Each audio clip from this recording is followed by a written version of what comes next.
nii, aga algus on väga lihtne. Lähen nurga alla. Kinni. Lubikrahv, seda ma hakkan nüüd seina kandma. Krohvimismeetodid on erinevaid, kes kuidas teeb. Mina olen harjunud niimoodi tegema. Paneme krohvi siia õõruti peale. Ja siis võtame jaokaupa siit pealt ja tõmbame seina.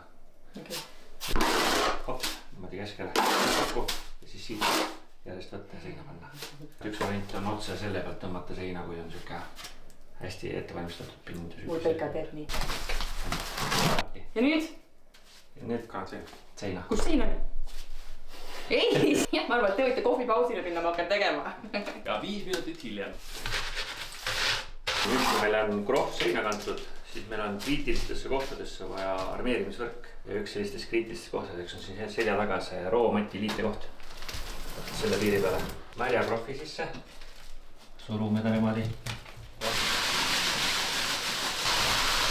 Sellistes välis- ja sisenurkades on hästi oluline, et saaks krohvi sisse võrgu panna, et seda tugevdada seda välisnurka ja seda üleminekut siin. Välisnurk ja erinevad materjalid üleminekut ja siis ta teeb selle krohvi nurga nagu hoopis tugevamaks.